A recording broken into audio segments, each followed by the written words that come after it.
Okay, it's about 10:15 p.m. on Friday, October 17th, No King's Eve, and I wanted to talk a little bit about tomorrow. I want to answer some questions that I got on YouTube and Instagram and Facebook today, and also explain a little bit about what I'm going to be doing tomorrow and kind of why you might not see that much of me on social media. Now, I do have a number of videos pre-recorded, right? We have lots of folks who are not able to attend No King's Day. They're with us in spirit. Maybe they have to work. Maybe they have caregiving obligations. One of my kids has a college thing she has to do. It's okay. It's okay if you cannot attend tomorrow. It's really important if you're able to get out there and do it. But there are other things that you can do. Either tomorrow on No King's Day, you can share footage and videos that other people post online. However big or small your social media network is, it's really, really important that we share what is being documented.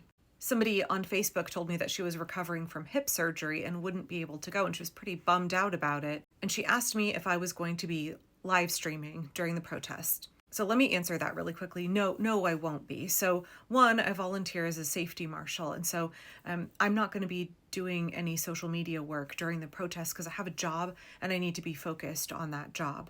I need to have my head on a swivel. I need to be prioritizing crowd safety. So no, I won't be working my real job. I will be volunteering with Indivisible after the protest. When I get home, if I'm not too tired, I plan on doing an analysis video or kind of rehashing the day and my thoughts. But tomorrow I will not be filming during, and even if I wanted to live stream, I don't think that I could, because it's one thing, right? I'm gonna like 2 separate protests tomorrow. It's one thing if you're in one of the smaller protests in the periphery, but when you get down into the city for the really big protests, every time I've been down there, there's just everybody is trying to use their cell phone and there's just no signal. You can't do it. And I guess the other thing is that I just really want to be present with the people that are down there, right? I understand you can get mad views from doing social media at events like these. I understand that's a pretty significant revenue stream for a lot of people, and I don't begrudge them that. And I think we definitely need people who are willing to film down there and are willing to document. And we need, reporters who are down there, members of the press, etc. Not begrudging those folks. I just think my focus at events like this is I want to be really present with the people who are there. I don't want to be distracted with work, and I don't want to be distracted with focusing on social media. I want to be present with the people that I'm walking arm in arm with. And maybe consider this like a little gentle nudge. If you're introverted like me and you're going to an event like this, it can be really overwhelming to have to introduce yourself, to have your kind of public face on with lots of people. But try and get outside your comfort zone, because this is really about building community as much as anything else, right? We are building those connections. We are aggregating our power. We need these relationships that we are building tomorrow to get us through the next several months. Community is how we get out of this, right? It is the hyper-local organizing and support networks. That is where we have so much power and where we build the foundation of the resistance. You want to do bigger actions like labor strikes. You want to do bigger actions like massive, sustained economic resistance. We have to build support networks, right?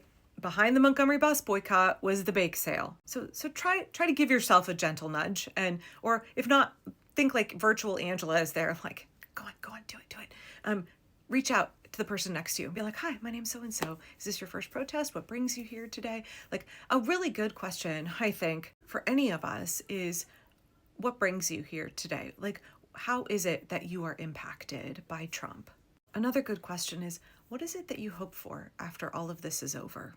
What's the kind of America that you want to see after this? I know that's not really like small talk. That's just like getting right into the, deep questions. But that's okay. That's okay. We can all be real with each other right now. I've seen so many people in my comments who are telling me that they are going to a protest by themselves and they don't know anybody else. And that says to me there's an awful lot of lonely people who are yearning for connection and support, but they also want to lend of themselves and be a support to other people.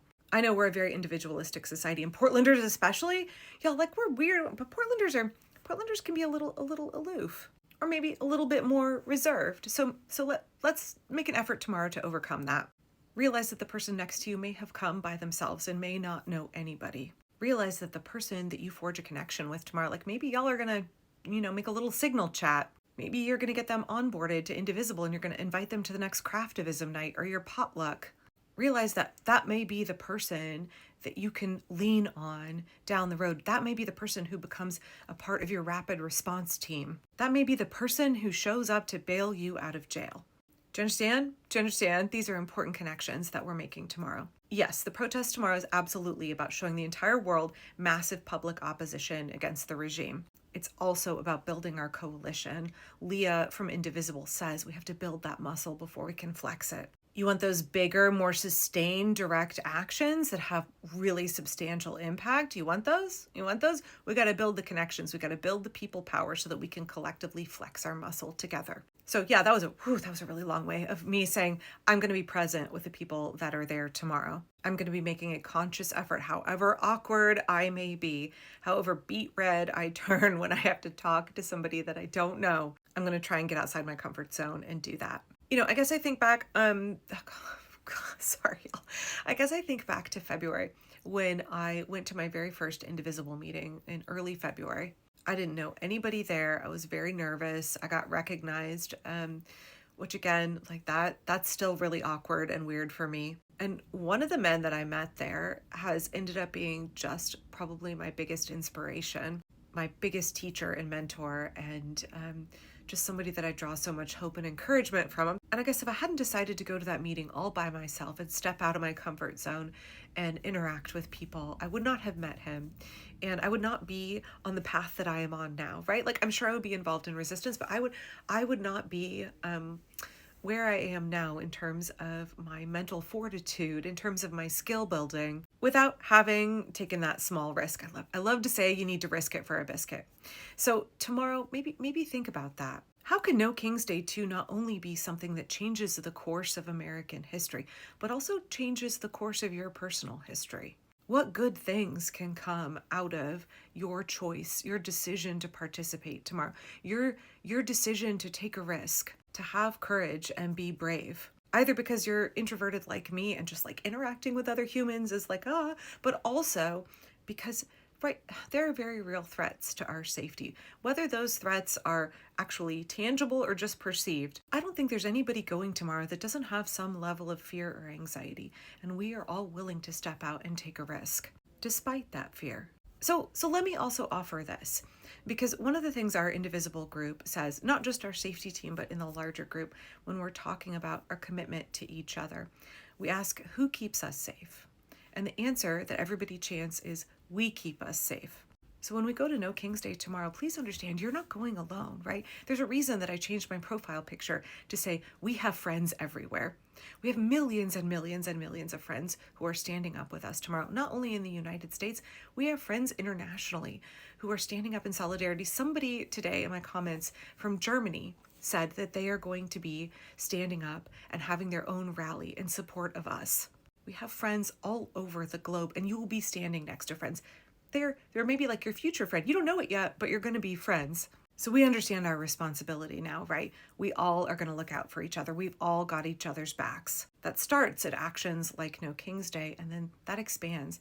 That perception, that understanding, that reality that we all have to have each other's backs now. That's going to grow and expand following this event. But during the actual march tomorrow, let's all be looking out for each other. So tomorrow you won't see me posting during the day. If you are at home, you will see some pre-recorded videos. I hope you'll have a really positive and safe experience on No King's Day tomorrow. This is the beginning of us leveling up. Can y'all feel it? Can you feel that good energy and that groundswell? Tomorrow we get to show millions and millions of people around the world how massive the pro-democracy resistance against Donald Trump is. But more than that, y'all, it's so much more than that. It's going to be a morale booster for us. It's going to help recharge our hope.